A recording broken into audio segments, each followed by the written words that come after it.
देखिए कैसा लग रही है, तो देखो सीना फाड़ के दिखाते हैं ना। नमस्कार, आप देख रहे हैं एबी न्यूज। दर्शकों, एबी न्यूज में आपका स्वागत है। मैं चंदन झा। पटना हॉस्टल कांड सरकार के लिए या कहें डीजीपी के लिए या पटेल भवन के लिए गले की हड्डी बन गई है। न ये निगलते बन रही है, न ये उगलते बन रही है। आज दिन भर सत्ता के गलियारों के अंदर हार्डिंग रोड हो या सर्पेंटाइन रोड हो या जो भी रोड हो, उसमें एसआईटी लगातार घूमती रही। पीड़िता के परिजन को लेकर के कभी डीजीपी से मिलने की बात हुई, तो कभी गृह मंत्री सम्राट चौधरी से मिलने की बात हुई, और आज लगातार बैठकों का दौर भी चला। डीजीपी भी बैठक किए 2 बार एसआईटी के साथ। एक बार गृह मंत्री ने भी सभी डीजीपी, आईजी, एसआईटी के सभी सदस्यों को बुलाया और साफ तौर पे निर्देश दिए।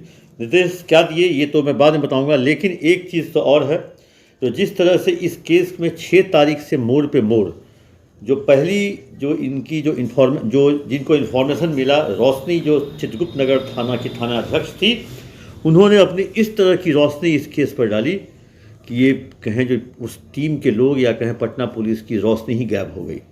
उन्होंने अपना इस तरह से परिचय दिया, रोशनी ने अपने रोशनी का परिचय दिया कि सिटी एसपी ईस्ट का ही परिचय गुम हो गया। सबके कहें चेहरे पर हवाइयाँ उड़ रही हैं। आखिरकार रोशनी सस्पेंड हुई। रोशनी के कारण Abhinav city SP east senior SP की छिछलेदर हुई। रोशनी सही से काम नहीं किया। इस बीच में इन लोगों के बयान के बाद पोस्टमार्टम की रिपोर्ट जो आ गई, जो एक अमूमन वही शब्द का यूज होता है, अमूमन सेक्सुअल असॉल्ट से इनकार नहीं किया जा सकता। तो एक तरह से ये पूरी जो उसके बाद 16 तारीख को एसआईटी का गठन 17 से 18 तारीख से इस केस का अनुसंधान शुरू।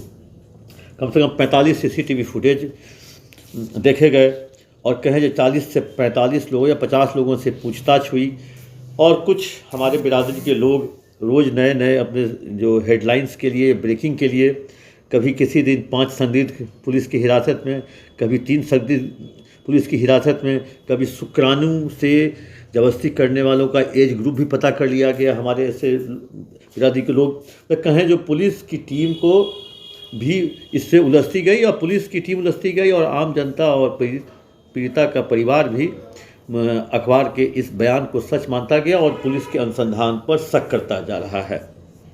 वैसी स्थिति में अभी जो स्थिति है वो बहुत ही कहें जो आज डीजीपी के यहाँ पहले एक बार मीटिंग होती है, एसआईटी के सारे लोग बुलाए जाते हैं पटेल भवन में। लगभग ये 45 मिनट ये मीटिंग चलती है। 1 बजे ये मीटिंग शुरू होती है और 1:45 तक ये मीटिंग चलती है। उसके बाद शायद डीजीपी ने कहा, जो पीड़िता से मिलने को कहा, तो एसआईटी की टीम पीड़िता को लेकर के शायद डीजीपी के आवास पे, शायद नहीं डीजीपी के आवास पे जाती है।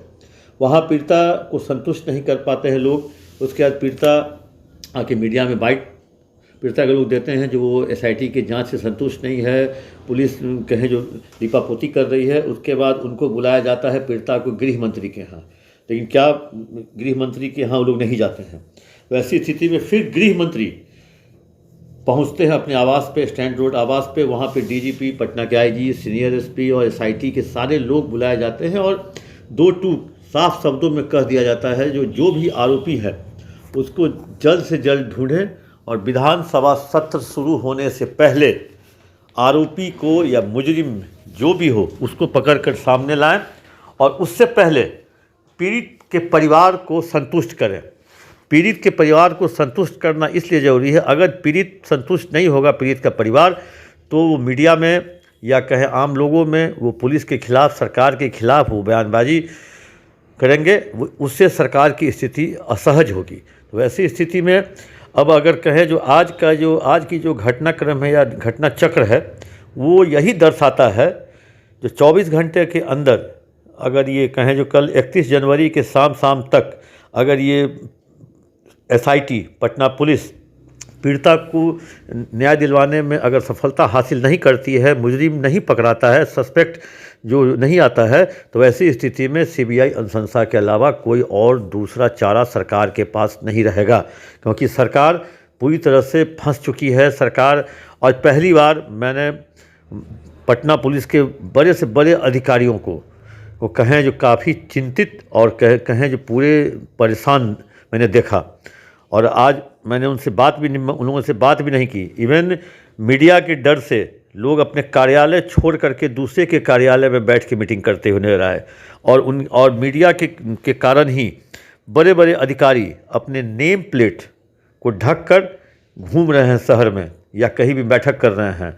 अगर एक एग्जाम्पल के रूप में कहें, जो अगर कोई एसडीपीओ है तो वो एसडीपीओ अपना नेम प्लेट, एसडीपीओ कहाँ के हैं वो नेम प्लेट ढक गया है आगे और पीछे का, लेकिन वो अपने कार्यालय के अगल बगल में ही वो देखे जा रहे हैं। तो ये खौफ, या कहें ये खौफ कहना गलत बात है, मतलब अब ये आमना सामना करना बहुत मुश्किल हो गया है पुलिस के लोगों के लिए। और अभी तक केस अंधेरे में ही है, अंधेरे में ही तीर मारा जा रहा है। आज के दिन अगर डीजीपी नहीं बुलाते तो सभी एसआईटी के लोग अपने अपने कार्यालय में काम कर रहे थे, हर एक एंगल पे। कोई एक आदमी सीसीटीवी का मॉनिटरिंग कर रहा था, कोई एक आदमी मोबाइल टावर के लोकेशन का अध्ययन कर रहा था, कोई एक जो मेडिकल के एक्सपर्ट है वो मेडिकल रिपोर्ट्स जो सारे अस्पताल से मिले उस पर वो स्टडी कर रहा था, कोई ट्रैवलिंग पर स्टडी कर रहा था, जहानाबाद से पटना की यात्रा, पटना से जहानाबाद की यात्रा, कोई हॉस्टल के लोगों पर कहें जो एक्सपर्टीज़ मतलब उस पर रिसर्च कर रहा था। मतलब हर एक क्षेत्र में सब रिसर्च या कहें जो काम लोग अपने अपने जगह पर कर रहे थे। इसी बीच में ये आज दिन भर डीजीपी की बैठक, गृह मंत्री की बैठक, पीड़िता को डीजीपी के यहाँ लेकर जाना, ये पूरी तरह से अब मामला एकदम फंस सा गया है। और अगर मामला का पटाक्षेप अगर कल देर शाम तक अगर नहीं हुआ, मतलब 31 जनवरी के शाम तक, जब तक सचिवालय या होम डिपार्टमेंट खुला रहता है, तो वो कोई बहुत बड़ी बात नहीं जो 31 की शाम इस केस की सीबीआई जांच की अनुशंसा कर दी जा सकती है। और उसको लेकर के भी अब इस पीड़ित के परिवार भी सीबीआई जांच की मांग करने लगे हैं। आखिर सरकार भी क्या करे, सरकार के अपने लोग ही जब सरकार के विरोध में आ गए हैं, तो वैसी स्थिति में अब पीड़िता का परिवार है वो उसको सामने दिख रहा है, जो मेरे साथ आम जनता है, नेता हैं, तो वो भी न्याय की मांग उठाने को मजबूर हैं। अब क्योंकि एसआईटी के जांच में ये साफ तौर पे एसआईटी ने कह दिया है अपने आला अधिकारियों को कि सर पीड़िता के साथ पटना के हॉस्टल में कुछ नहीं हुआ है, जो भी हुआ है जहानाबाद में हुआ है। इसलिए एसआईटी की टीम जहानाबाद का दौरा लगातार करे। कल भी एसआईटी की टीम जहानाबाद में थी और परसों भी थी। सबसे पहले जहानाबाद जाकर के ब्लड सैंपल लिया गया। ब्लड सैंपल अभी तक 25 लोगों का लिया जा चुका है। अगर जो वो शुक्राणु मिला है उससे जिसका ब्लड मैच करेगा तो वो पुलिस के कस्टडी में सबसे पहले होगा। लेकिन डीएनए टेस्ट या कहें जो उतना आसान नहीं इतनी जल्दी आना, और इतनी जल्दबाजी में डीएनए टेस्ट का रिपोर्ट आएगा भी नहीं, और सत्र कहें जो एकदम सर पे खड़ा है। तो वैसी स्थिति में अब पुलिस के लिए परेशानी है। पुलिस अब कहें जो पूरी तरह से परेशान हो चुकी है। अब पुलिस अनुसंधान करने के अलावा और सीबीआई की अनुशंसा करने के अलावा कुछ नहीं कर सकती।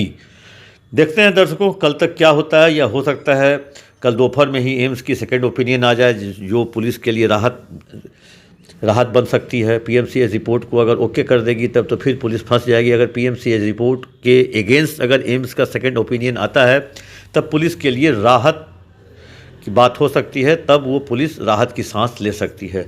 अब एम्स के सेकेंड ओपिनियन का भी रिपोर्ट है, डीएनए की भी रिपोर्ट का इंतजार है। दर्शकों आपके साथ मुझे भी इंतजार रहेगा, क्योंकि इस केस पर हर आदमी, जिसे कहा जाता है जो जिसके हाथ में एंड्रॉयड फ़ोन है वो हर आदमी रिपोर्टर है। वो वहाँ कैद करते रहता है विजुअल्स राह चलते।